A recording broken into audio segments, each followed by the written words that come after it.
Olá, benditos! Hoje nós vamos passar por uma das histórias mais emocionantes da Bíblia.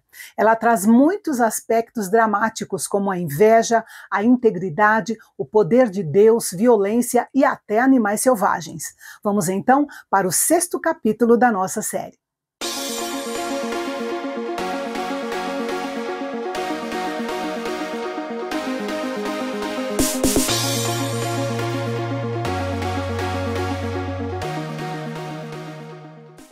A história secular não tem registro de um governante chamado Dário na Babilônia, nesse período registrado em Daniel 6.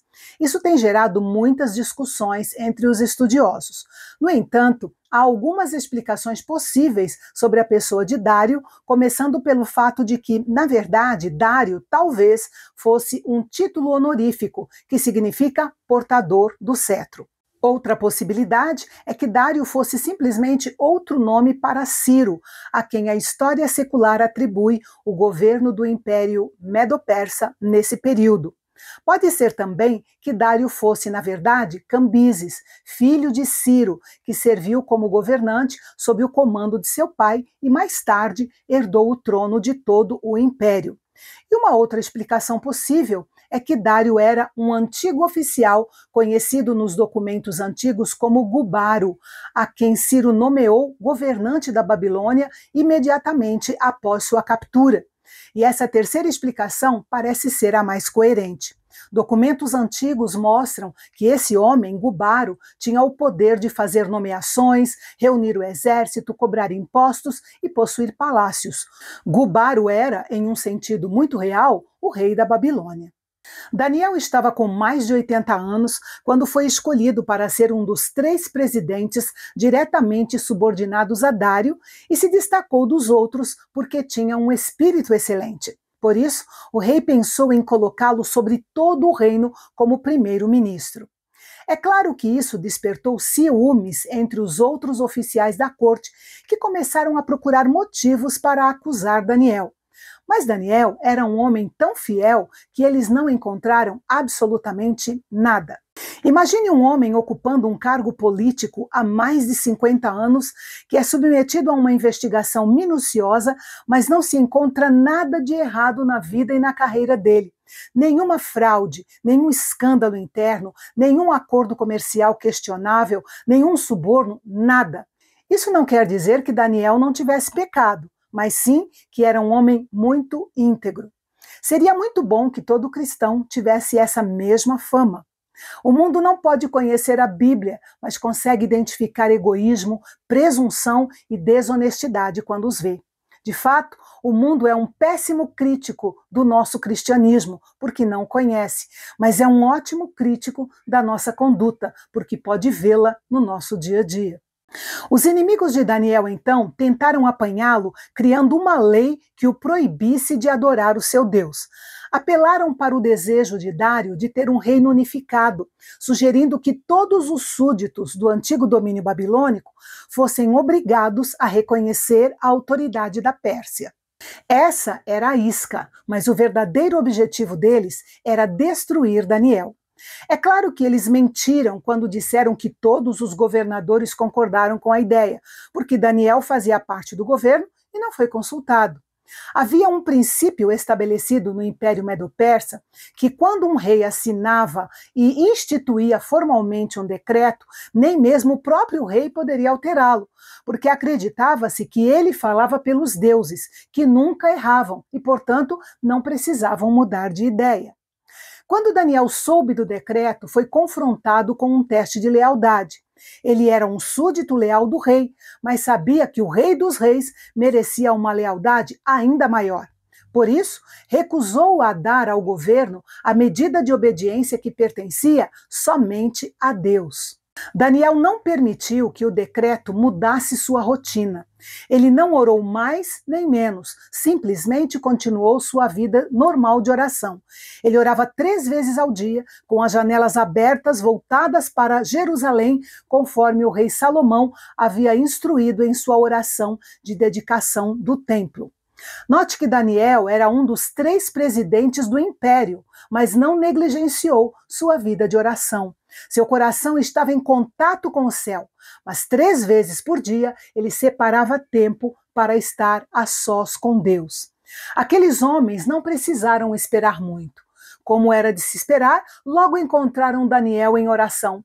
Imediatamente foram dizer ao rei que Daniel não lhe demonstrava a devida consideração, o que obviamente não era verdade.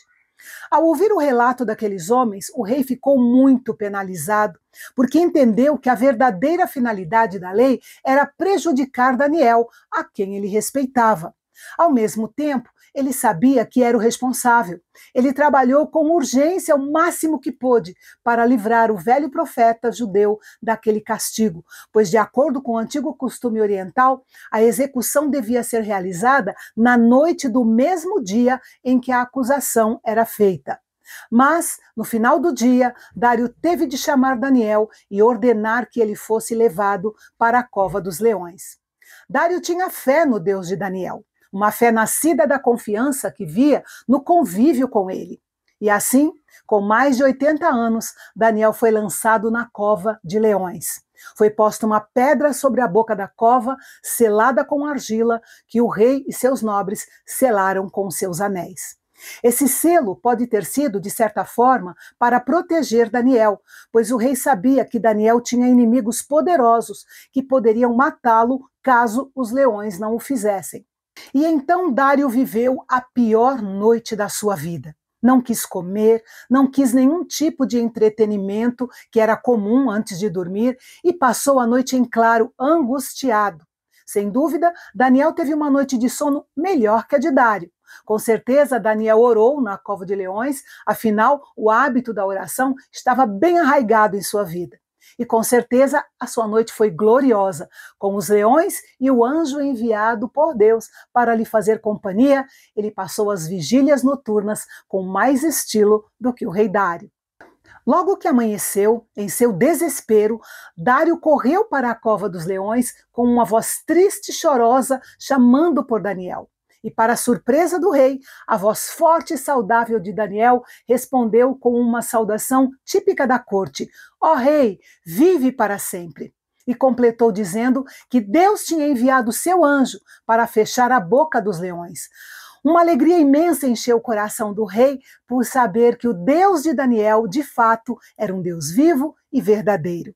A noite de confinamento de Daniel na cova dos leões terminou com uma manhã de glória e de livramento para o velho profeta. Ele foi preservado pela fé viva e inabalável em Deus, mesmo em uma circunstância das mais difíceis.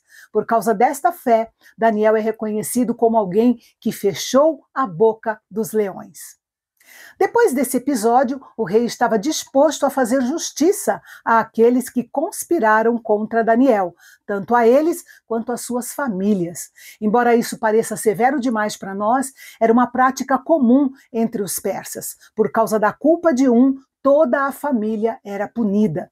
E diferentemente de Daniel, antes mesmo de chegarem ao fundo da cova, os leões já os estavam devorando. Isso provou que não havia nenhuma razão natural para os leões não terem devorado Daniel. Foi realmente a proteção do anjo que o salvou.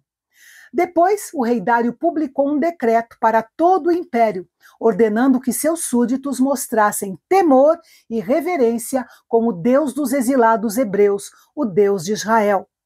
Note que esse é o padrão que nos é apresentado frequentemente no livro de Daniel. Os servos de Deus permanecem firmes em suas convicções, Deus os honra e os protege, e o testemunho da obra de Deus faz com que os ímpios vejam e falem da grandeza de Deus. O versículo 28 diz que Daniel prosperou. Ele foi respeitado por Dário e por Ciro e continuou a testemunhar do Senhor. Ele viveu o suficiente para ver Ciro publicar o édito que permitiu aos judeus voltarem para Jerusalém e reconstruir a cidade e o templo do Senhor. E a partir do próximo capítulo, nós vamos refletir sobre os sonhos e as visões de Daniel. E em sua primeira visão, ele descreve 4 animais que simbolizam 4 impérios, culminando no reino eterno do Messias. É amanhã, aqui no canal Bendito. Até lá!